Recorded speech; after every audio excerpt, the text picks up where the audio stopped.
Ali Imran merupakan salah satu dari nama surat di Al-Quran yang menjadi surat ketiga setelah surah Al-Baqarah dan memiliki 200 ayat di dalamnya. Membaca surah Ali Imran ini memiliki banyak keutamaan. Salah satunya adalah mendapatkan syafaat di hari akhir nanti. Tapi tahukah teman-teman mengapa ayat ketiga ini dinamakan Ali Imran? Dan tahukah siapa ini? Lantas, mengapa namanya ini sampai diabadikan di Al-Quran? Untuk itu, di video ini kita akan membahas tentang keluarga Imran. Bismillahirrahmanirrahim. Assalamualaikum warahmatullahi wabarakatuh, sobat yang dimuliakan Allah. Semoga kita selalu dalam keadaan sehat walafiat. Amin ya rabbal alamin. Ali Imran ini jika diterjemahkan Al atau Ali, itu artinya keluarga atau pengikut. Singkatan dari Al seperti Ahlus Sunnah artinya pengikut sunnah. Terus jika keduanya digabungkan memiliki arti Ali Imran atau keluarganya Imran. Maka siapakah Imran ini? Ada dua perbedaan pendapat dari para ulama mengenai siapakah keluarga Imran ini. Pendapat pertama mengatakan bahwa keluarga Imran ini adalah keluarganya Nabi Musa alaihissalam. Karena Musa bin Imran. Imran ini bapaknya dari Nabi Musa alaihissalam. Sementara pendapat yang kedua mengatakan bahwa yang dimaksud dengan Ali Imran ini adalah bapaknya Maryam, ibu dari Nabi Isa alaihissalam. Hal ini karena di Al-Quran setelah Allah bercerita tentang keluarga Imran, kemudian Allah lanjutkan ceritanya mengenai Maryam dan Isa. Makanya, sekarang kita akan bahas Ali Imran ini dengan sudut pandang keluarganya Nabi Isa. Kisah ini terdapat di dalam Al-Quran surah ketiga. Karena beberapa isi dari Al-Quran memang sebagian menceritakan tentang sejarah, dan sejarah yang diceritakan Al-Quran adalah sejarah yang paling akurat. Karena Al-Quran bersumber dari sang pemilik sejarah, Allah Subhanahu wa Ta'ala. Bahkan ada beberapa sejarah yang tidak bisa dituliskan manusia, namun di Al-Quran ini ada. Bayangkan saja, siapa yang sanggup menuliskan sejarah dari penciptaan Nabi Adam kalau bukan Allah? Satu-satunya yang dapat menciptakannya. Imran ini adalah seorang lelaki dari kalangan Bani Israel ketika itu.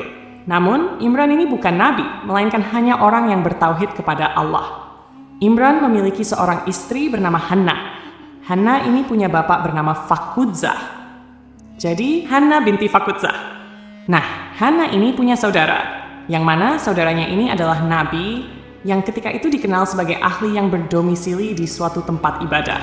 Dan hidupnya difokuskan untuk mengabdi kepada Allah Subhanahu wa Ta'ala. Pada waktu itu, ahli ini bertugas mengurus tempat-tempat ibadah. Sehingga dari garis keturunan ini, Hannah adalah iparnya dari Nabi Zakaria. Suatu hari, ketika Hannah sedang berteduh di bawah sebuah pohon, ia melihat ada induk burung yang sedang memberi makan anaknya. Dari sinilah timbul hasrat dari Hannah untuk punya anak lagi. Lantas Hannah berdoa kepada Allah. Ketika Hannah berikrar kepada Allah, itu sangatlah tulus. Dan dengan izin Allah, doanya pun dikabulkan. Hingga akhirnya, Hannah pun mengandung. Saat masa kehamilannya, Hannah berkata kepada Allah, "Ya Allah, aku berikrar bahwa apa yang ada di dalam perutku ini akan menjadi seorang lelaki atau pelayan di Baitul Maqdis." Yang dimaksud dengan pelayan di sini adalah seorang pengurus atau alim untuk Baitul Maqdis. Jadi, sebelum anaknya dilahirkan, Hannah sudah menyerahkan anak tersebut untuk hanya fokus beribadah dan meninggalkan segala sesuatu yang berbau dunia, serta senantiasa hanya beribadah pada Allah selama hidupnya. Inilah ungkapan rasa syukur Hannah kepada Allah karena bisa mengandung dan akan segera mempunyai anak. Tatkala suatu hari lahirlah anaknya Hannah ini.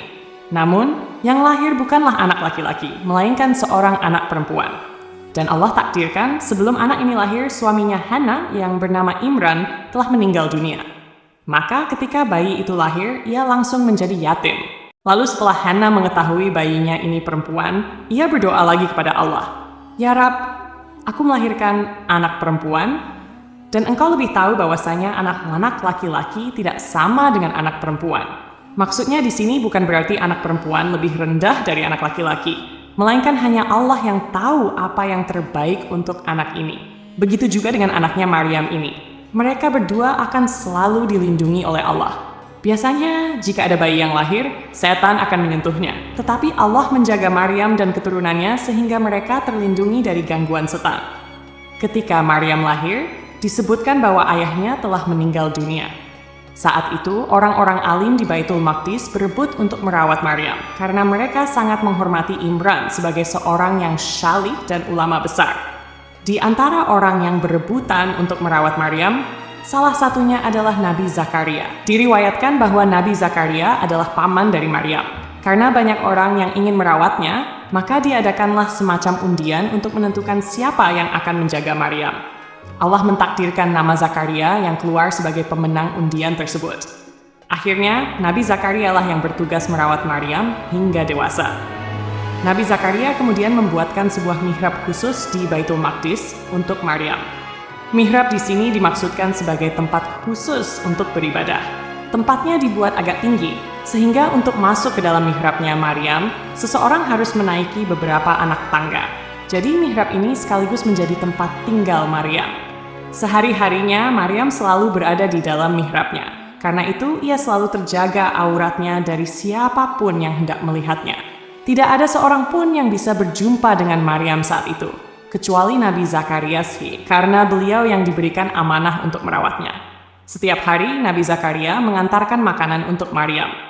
Tetapi setiap kali Nabi Zakaria meletakkan makanan, salah satu karamah yang dimiliki oleh Maryam, ibu dari Nabi Isa alaihissalam, adalah bahwa jika ia berdoa meminta makanan, maka Allah langsung memberinya makanan. Makanan yang ada di hadapan Maryam ini sungguh menakjubkan.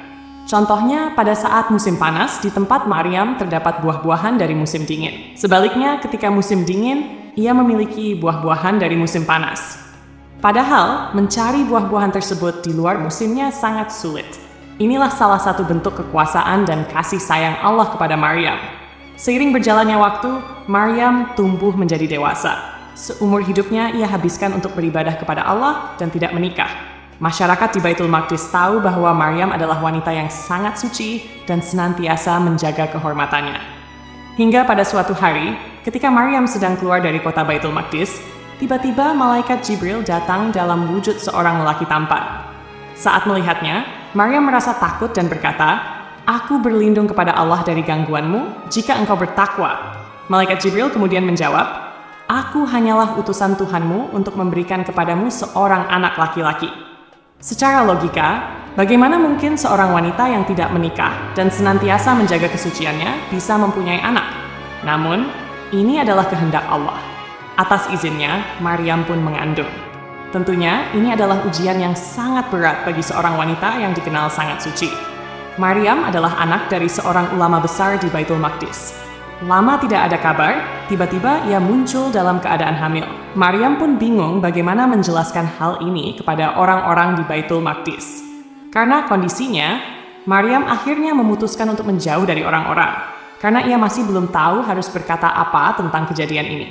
Banyak orang yang pasti tidak akan mempercayai cerita sebenarnya tentang peristiwa kehamilannya.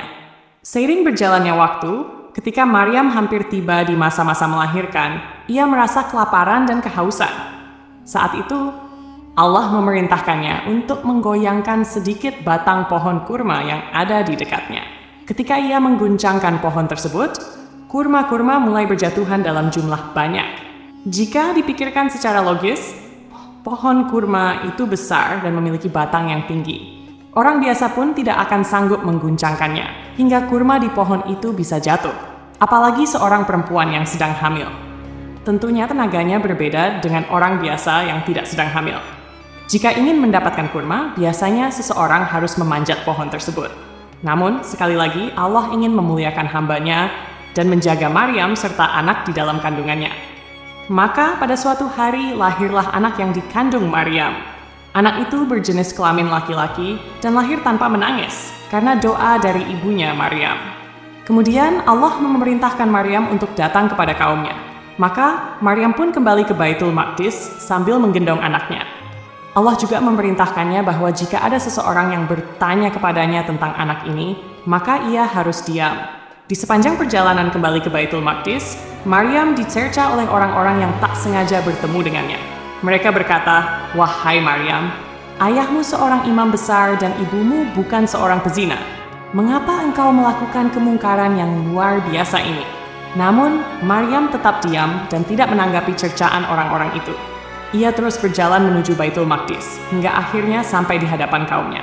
Melihat Maryam yang menggendong seorang bayi, mereka semakin marah dan beranggapan bahwa ia telah melakukan perbuatan tercela. Jika Maryam berbicara dan mengatakan bahwa anak ini adalah pemberian dari Allah, tentu tak seorang pun dari mereka yang akan percaya. Maka Allah menunjukkan kekuasaannya melalui bayi yang masih berusia beberapa hari ini. Tiba-tiba, bayi itu berbicara, "Sesungguhnya aku adalah hamba Allah. Dia telah memberikanku kitab dan menjadikanku seorang nabi. Dia menjadikan aku orang yang diberkahi dimanapun aku berada, dan dia mewajibkan aku mendirikan salat dan membayar zakat selama aku hidup. Dia juga menjadikan aku seorang yang berbakti kepada ibuku, dan dia tidak menjadikan aku orang yang sombong serta durhaka. Keselamatan atas diriku pada hari aku dilahirkan, pada hari aku akan mati, dan pada hari aku akan dibangkitkan dalam keadaan hidup." Perkataan inilah yang membantah anggapan bahwa Nabi Isa adalah anak Tuhan. Apalagi yang menganggapnya sebagai Tuhan. Nabi Isa adalah manusia, sama seperti kita, yang diwajibkan untuk salat dan membayar zakat. Bayi yang berbicara itu kelak akan menjadi seorang nabi yang senantiasa bertauhid, dan di akhir zaman akan dibangkitkan kembali untuk membunuh Dajjal. Insya Allah di lain kesempatan kita akan membahas kisah lebih lanjut tentang Nabi Isa.